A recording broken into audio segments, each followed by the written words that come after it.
এই শুনছো? কি? তোমার সঙ্গে একটা পরামর্শ করতে আসলাম। কিসের পরামর্শ? আমার এক বন্ধু আমার কাছ থেকে 1 লাখ টাকা ধার চাচ্ছে, বুঝছো? কেন? ওর মেয়েটা নাকি খুবই অসুস্থ। তো আমি না করে দিছি, ওকে 10,000 টাকা দিতে চাইছি। বলছি 10,000 টাকা আছে দোস্ত, চাইলে নাও, না চাইলে না নাও।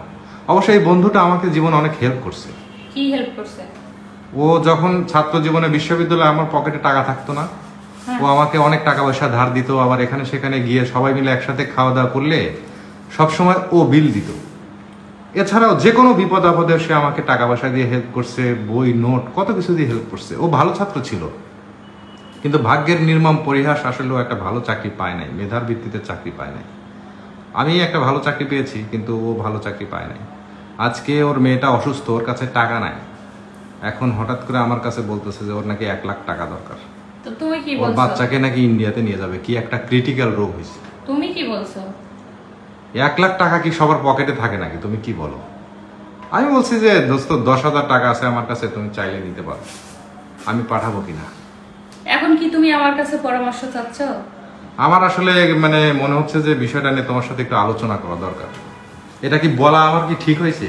না, আমাকে যদি বলো তাহলে আমি বলবো যে তুমি সম্পূর্ণ ভুল কথা বলছো তাকে।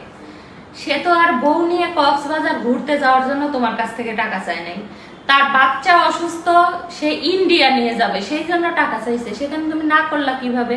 আর তুমি নিজেই বলতেছো সেই বন্ধু নাকি তোমাকে ভার্সিটি লাইফে অনেক হেল্প করছে।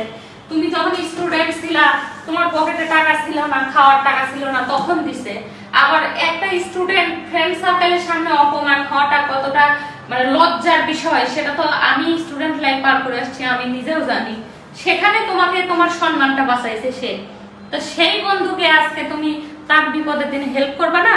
সে তো তোমার প্রকৃত বন্ধু, তোমার যখন কিছুই ছিল না সে তখন তোমার পাশে ছিল। সেটাই তো। এখন 1 লাখ টাকা তো এখন দিতে গেলে ওকে ওই যে এফডিআর ভেঙে টাকা দিতে হবে, বুঝছো? আমি একটা কথা বলি, শোনো, টাকা পয়সা কিচ্ছু না, আজকে আছে কালকে নাও থাকতে পারে। কালকে আমার বাচ্চারও এই সমস্যা হইতে পারে, তখন তখন তো আমারও একজনের কাছে হাত পাততে হইতে পারে, তাই না? তা তো ঠিকই। তাহলে আর তুমি, সে চাইছে 1 লাখ টাকা, তুমি 10,000 টাকা দিয়ে তার কি উপকারে আসবে? দিয়ে মানে কিছু দিলাম আর কি।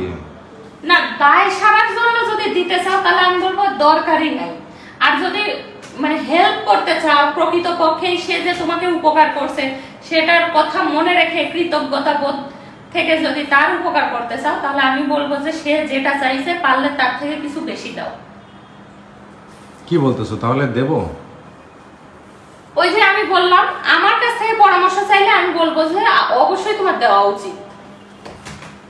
অবশ্য তুমি ঠিকই বলছো, বন্ধুত্ব মানুষের মানে টাকা যদি মানুষের কাজেই না আসে তাহলে আসলে টাকা দিয়ে লাভ। আমি বললাম না, টাকা আজ আছে কালকে নাই, বুঝছো?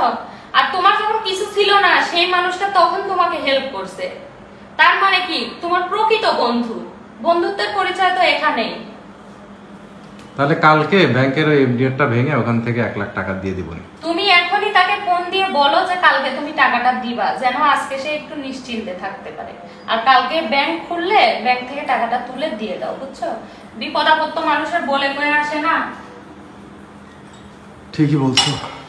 আচ্ছা, ধন্যবাদ আমাকে ডিসিশন নিতে হেল্প করার জন্য।